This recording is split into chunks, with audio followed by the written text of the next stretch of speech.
최승효의 날카로운 고백에 배성류는 마치 시간이 멈춘 것처럼 얼어붙었다.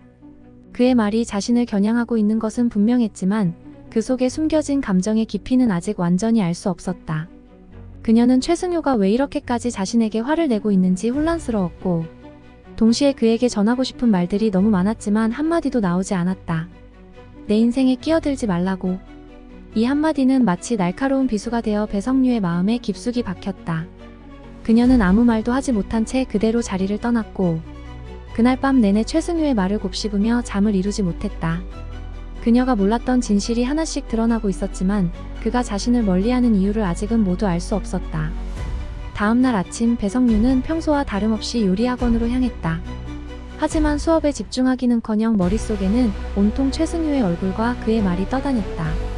그녀는 왜 그가 갑자기 이렇게 변했는지 알고 싶었고, 그 답을 얻기 위해서라도 다시 그를 만나야겠다고 결심했다. 수업이 끝난 후 배성류는 최승효에게 문자를 보냈다. 우리 솔직하게 얘기하자. 이제 더는 이렇게 피하지 말자. 하지만 그의 답장은 한참 동안 오지 않았다. 배성류는 그 답답함의 답장을 기다리며 집으로 향했지만 그때 갑자기 그녀의 휴대폰이 울렸다. 최승효로부터 온 문자는 간단했다. 지금 볼 수 있어? 배성류는 더 이상 망설일 수 없었다. 그녀는 곧장 약속 장소로 향했다. 최승효는 예전과는 달리 긴장한 표정으로 그녀를 맞이했다. 배성류는 그에게 물었다. 왜 나를 이렇게 피하려고 하는 거야? 무슨 일이 있는 거지? 최승효는 배성류의 눈을 바라보다가 한숨을 내쉬며 조용히 입을 열었다. 나도 몰라. 내가 왜 이렇게 변했는지. 그런데 네가 옆에 있을 때마다 나 자신을 감추고 싶어. 어렸을 때는 너와 함께 있는 게 자연스러웠지만 이제는 아니야. 나는 네가 어떤 마음인지 모르겠어. 배성류는 그 말을 듣고 한동안 아무 말도 하지 않았다. 그녀도 자신이 그에게 어떤 존재인지를 정의하기 힘들었다. 오랫동안 그를 단순한 친구로만 생각해왔지만 시간이 지나면서 그에 대한 감정이 변해가고 있음을 깨달았기 때문이다. 그러나 그녀는 그 감정을 아직 정확히 이해하지 못하고 있었다. 나도 잘 모르겠어. 하지만 이렇게 어색하게 거리를 두는 건 아니잖아. 우린 그때랑 똑같이 함께할 수 없을까? 최승효는 고개를 저었다. 그의 눈빛은 여전히 혼란스러워 보였고 그는 여전히 자신의 마음을 확신하지 못하고 있었다. 그때처럼 지낼 수 없다는 걸 내가 더 잘 알잖아. 우린 이제 어른이야. 서로에게 솔직해져야 해. 난 널 친구로만 생각할 수가 없어. 배성류는 그 말에 심장이 두근거렸다.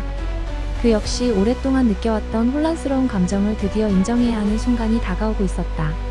하지만 그 순간 배성류는 자신이 지금 이 감정을 명확히 정리할 수 없음을 깨달았다.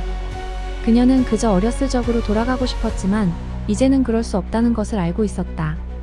배성류가 자신의 감정 속에서 혼란스러워하고 있을 때 그녀의 아버지 백은식은 또 다른 위기에 처해 있었다. 그의 분식집에서 벌어진 사건은 여전히 미해결 상태였고 백은식은 그 문제를 혼자서 해결하려 애쓰고 있었다. 그는 배성류에게 그 문제를 털어놓지 않으려 했지만 더 이상 감출 수 없었다. 며칠 후 배성류는 아버지가 고심 끝에 꺼낸 한 가지 사실을 듣게 된다. 유튜버들의 컴플레인은 단순한 실수가 아니라 고의적인 사기 행각이었다는 것이다. 백은식은 그들에게서 협박을 받으며 결국 자신의 가게를 닫을 위기에 처해 있었다. 그는 이 모든 문제를 혼자 해결하려 했지만 사기단의 손길이 예상보다 깊게 뻗어 있었다. 내 아버지가 무사한 건 다행이지만 그놈들한테 당하고 있을 순 없잖아. 최승효는 백은식의 상황을 배성류에게 설명하며 단호하게 말했다. 그는 이미 사건의 일부를 조사하고 있었고 유튜버들이 단순한 컴플레인 이상으로 사기를 치고 있다는 것을 알아냈다. 우리가 해야 할 일은 그들의 약점을 찾아내서 더 이상 백은식 아저씨가 피해를 입지 않게 하는 거야. 배성류와 최승효는 유튜버 사기단의 본거지를 조사하기 위해 함께 움직이기 시작했다. 그들은 사기단의 행동 패턴을 추적하며 그들의 사기 수법을 하나씩 파헤쳤다.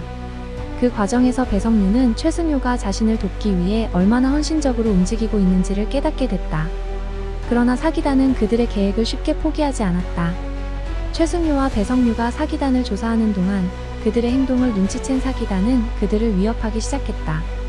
배성류는 위협 속에서 아버지를 지키고자 했지만 그 과정에서 점점 더 위험한 상황에 빠져들고 있었다. 최승효는 배성류에게 이렇게 말했다.